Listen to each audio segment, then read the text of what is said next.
আসসালামু আলাইকুম। হজ আগে করবেন নাকি উমরা আগে করবেন, এই বিষয়টা নিয়ে আসলে মানুষের মনের মধ্যে বিভিন্ন ধরনের কনফিউশন বা বিভিন্ন ধরনের কোয়েশ্চেন মনের মধ্যে থাকে। তো এই বিষয়টাকে আজকে আসলে একটু ক্লিয়ার করতে চাচ্ছি।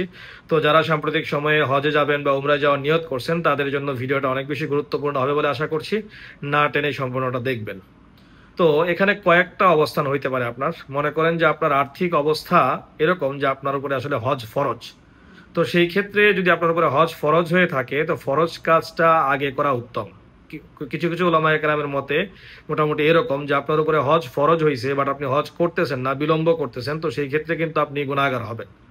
তো তার মানে হচ্ছে যে আপনার উপরে যদি হজ ফরজ হয়ে থাকে তো সর্বপ্রথম হজ করে ফেলাটা উত্তম, এবং একই সাথে আপনি চাইলে হজের সাথে উমরাও করতে পারেন, কারণ যখন আমরা হজ করতে যাই তো হজের সাথে কিন্তু উমরা করার সুযোগ থাকে।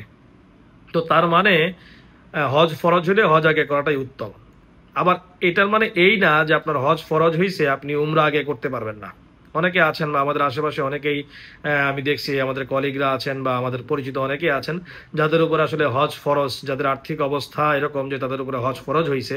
তো তারা অনেকেই চাচ্ছেন যে আগে আমরা উমরা করি, যেহেতু বয়স কম আগে উমরা করে আসি, তারপরে আসলে সময় সুযোগ বুঝে হজ করব।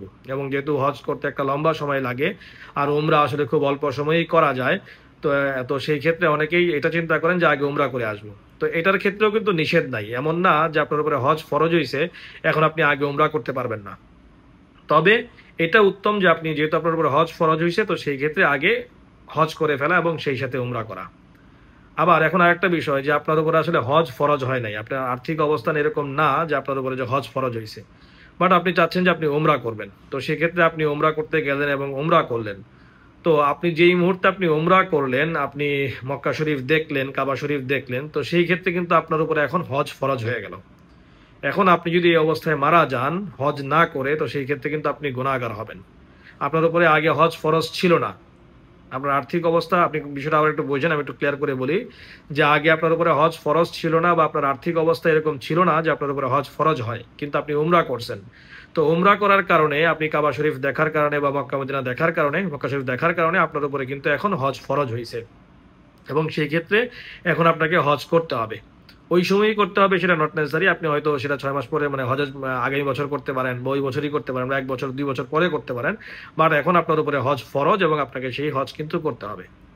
তো আমাদের অনেকের মধ্যে এরকম কিন্তু আছে যে যেহেতু আমাদের বয়স কম তো আমরা বাট আমাদের আর্থিক অবস্থান এরকম যে আসলে আমি হজ করার উপযুক্ত বা আমার আসলে যেই পরিমাণ সম্পত্তি আমার আছে বা ইনকাম আছে আমার উপরে হজ ফরজ হয়েছে।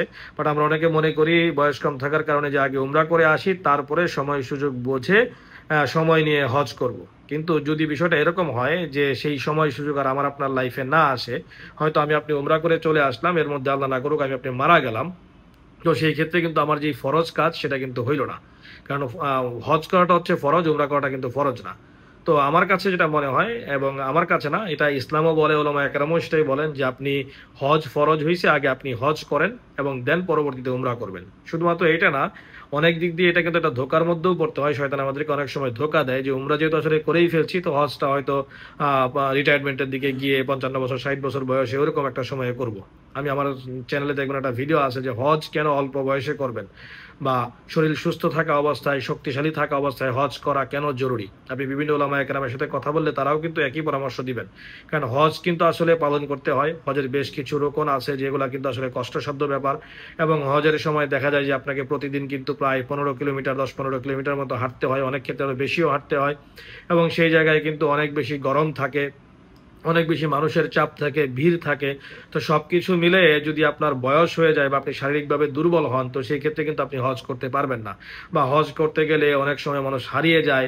তো আপনি যদি দেখেন, দেখা যায় যে আপনি একটু চোখে এখন কম দেখতেছেন বা কানে কম শুনতেছেন, এরকম যদি আপনার শারীরিক অবস্থা হয়, বা নর্মালি বাংলাদেশের ক্ষেত্রে যেটা হয় আপনি 40-50 বছর বয়স হওয়ার পরে মানুষের কিন্তু আস্তে আস্তে ডায়াবেটিক্স, প্রেশার, বাতের ব্যথা, এরকম বিভিন্ন ধরনের রোগ শোক কিন্তু মানুষের মধ্যে আসলে বাসা বাঁধে। তো ওই সময়টাতে কিন্তু আসলে হজ করাটা কষ্টকর হয়ে পড়ে। তো আপনার উপর যেই মুহূর্তে আসলে হজ ফরজ হইল, আমার মনে হয় যে আসলে আমাদের জন্য হজ করে ফেলাটা উত্তম। এবং পরবর্তীতে যদি আপনার কাছে আসলে আপনার আরো টাকা পয়সা থাকে বা আসলে সুযোগ সুবিধা থাকে, তখন আপনি চাইলে আবারও হজ করতে পারি বা আবারও উমরা করতে পারি। তো মূল কথা যেটা যদি আমি একটু সামারি করি যে আসলে কোনটা আগে করব, যদি আমাদের উপরে হজ ফরজ হয়ে থাকে তাহলে অবশ্যই হজ আমরা আগে করব। বাট আমি আবারও বলতেছি, তার মানে এই না যে উমরা আগে করা যাবে না, বাট উত্তম হইতেছে আমি আগে হজ করে ফেলবো, আর সেই ক্ষেত্রে আমরা হজের সাথে তখন একসাথে উমরাও করতে পারবো। আবার কারোর উপরে যদি হজ ফরজ না হয়ে থাকে কিন্তু সেই ক্ষেত্রে উনি উমরা করছেন, তো উমরা করে ফেলছেন মানে আপনি কাবা শরীফ দেখছেন, মানে আপনি কাবার কাছে একবার গেছেন, মানে এখন কিন্তু আপনার উপরে আসলে হজ ফরজ হয়ে গেল। এখন এই অবস্থায় যদি আপনি হজ না করে মারা যান তাহলে সেই ক্ষেত্রে কিন্তু আপনি গুনাহগার হবেন। তো আশা করি আপনি আমার কথাটা বুঝতে পারছেন। তারপরেও যদি কোনো ধরনের কোনো কনফিউশন থাকে আপনি চাইলে কমেন্ট বক্সে কমেন্টস করতে পারেন, আমি রিপ্লাই দেওয়ার চেষ্টা করব। এবং সেই সাথে উলামায়ে কেরামের সাথে যোগাযোগ করতে পারেন, যেহেতু আমি কোনো আলেম না, আমি জাস্ট উলামায়ে কেরামের কাছ থেকে শুনে এবং বিভিন্ন জায়গা থেকে একটু দেখে পরে আপনাদেরকে এই জিনিসটা জানাইলাম। তো আমার কথার মধ্যে যদি কোনো ভুল হয়ে থাকে সেটা ধরায় দিলে খুশি হব। এবং সেই সাথে আমার এই চ্যানেলে হজ উমরা সংক্রান্ত আরও বেশ কিছু ভিডিও আছে, ট্রাভেল সংক্রান্ত বেশ কিছু ভিডিও আছে, চাইলে ওগুলো দেখে আসতে পারেন। আর নতুন হয়ে থাকলে অবশ্যই চ্যানেলটাকে সাবস্ক্রাইব করবেন। আসসালামু আলাইকুম।